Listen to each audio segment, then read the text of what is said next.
L'école normale de Save en 1949 ne représentait pas seulement un centre d'excellence académique pour le Rwanda de l'époque, mais elle était surtout le terrain d'une lutte intérieure intense pour une jeune étudiante nommée Jeanne-Baptiste Mukanao. On pourrait croire que pour une future religieuse, le parcours est une ligne droite faite de silence et de soumission. Mais le tempérament de Jean-Baptiste vient bousculer tous ces clichés. Elle n'était pas la candidate idéale selon les critères humains de ses encadrants. Elle parlait trop, elle défiait l'autorité et pourtant elle avait cette certitude inébranlable que sa place était au sein de la congrégation des Bénébiquira. Balter, quand on regarde les archives sur cette période à Save, on découvre une personnalité qui semble presque en décalage avec la discipline de fer de l'institution. C'est exactement ce qui frappe dans son témoignage. Jean-Baptiste arrive à l'école normale de Save dans un contexte où l'éducation est étroitement liée à l'évangélisation. Les sœurs Bénébikira, qui sont la toute première congrégation autochtone du Rwanda, gèrent ces établissements avec une rigueur extrême. Pour elles, une future religieuse doit incarner le silence, l'effacement et l'obéissance aveugle. Or, Jean-Baptiste est une force de la nature. Elle réussit brillamment ses études, elle est souvent première de classe, mais son caractère est perçu comme un obstacle majeur. Elle raconte elle-même qu'elle ne savait pas se taire, même dans les files d'attente pour l'école ou devant les toilettes, des moments où le silence était pourtant obligatoire. C'est fascinant, parce que cette indiscipline apparente n'était pas de la rébellion gratuite, c'était une forme d'authenticité. Elle relate un épisode marquant avec son amie Cécile Mukantabana. Une fois, Cécile a obtenu une meilleure note qu'elle et Jean-Baptiste est rentré en pleurant. Ses camarades pensaient que c'était par orgueil parce qu'elle n'était plus la première. Mais la réalité était beaucoup plus profonde. Elle pleurait à l'idée de passer ses vacances loin de celle qu'elle appelait sa chère mère, Mère Égidia, la religieuse qui leur enseignait. Cela montre que son attachement à la vie religieuse n'était pas intellectuel, il était profondément affectif et spirituel dès son plus jeune âge. Mère Égidia a joué un rôle de mentor crucial. À cette époque, les enseignantes étaient souvent des figures maternelles de substitution pour ces jeunes filles en internat. Mais malgré cette affection, le système restait très sceptique à son égard. Ses enseignants lui disaient ouvertement qu'elle ne méritait pas de devenir religieuse. Leur argument était qu'elle ne savait pas expliquer ses erreurs, ni se justifier calmement quand on la reprenait. Dans le jargon de l'époque, on considérait son tempérament comme incompatible avec les vœux de religion. La sœur Bénébikira allait même jusqu'à la menacer de renvoi avant même qu'elle ne puisse entrer au noviciat. Et c'est là qu'on voit sa force de caractère. Face à ces menaces de renvoi, elle répondait avec une assurance qui frisait l'insolence pour certains, mais qui était en fait une foi radicale. Elle disait « Je ne crois pas que vous allez y arriver, car c'est Dieu qui choisit ». Elle avait compris une chose que ses supérieurs semblaient oublier. La vocation n'est pas un diplôme de bonne conduite, c'est un appel divin qui s'adresse aussi au tempérament difficile. Elle affirmait que Dieu savait patienter avec ses habitudes et qu'il l'aiderait à changer. Cette conviction est d'autant plus impressionnante quand on pense à la pression sociale et institutionnelle de Saève dans les années 50. Il y a cette anecdote incroyable avec l'une de ses encadrantes à l'école normale.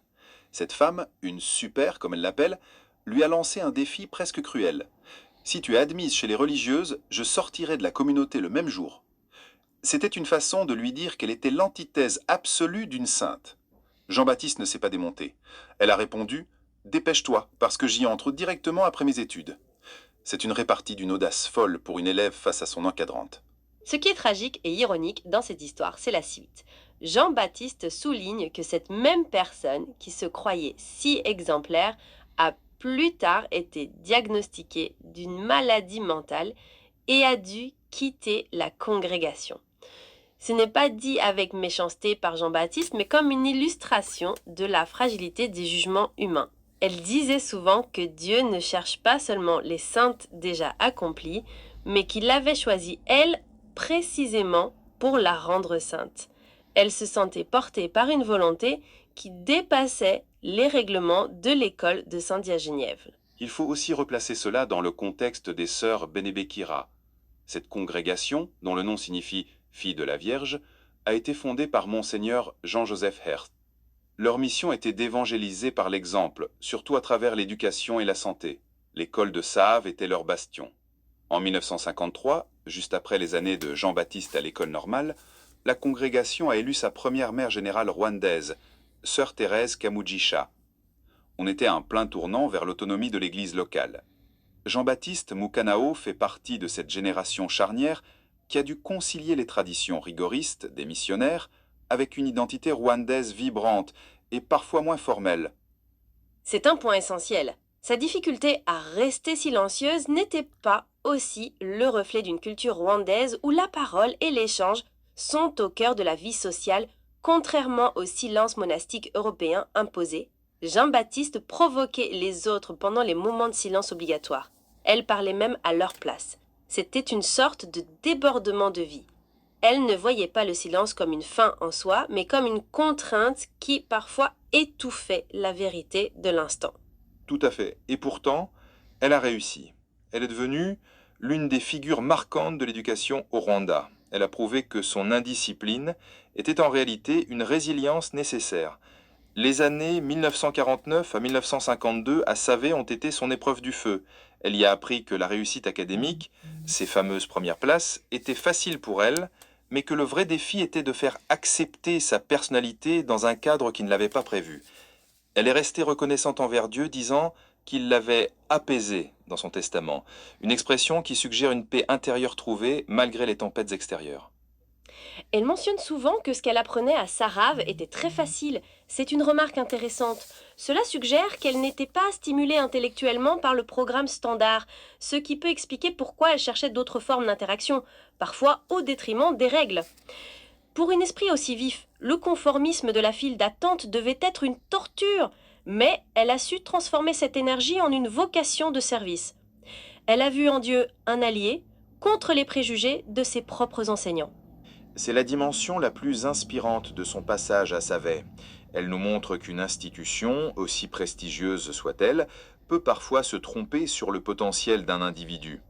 Si les sœurs Benebikira avaient écouté les encadrants qui voulaient renvoyer Jean-Baptiste à cause de ses bavardages, le Rwanda aurait perdu l'une de ses éducatrices les plus dévouées.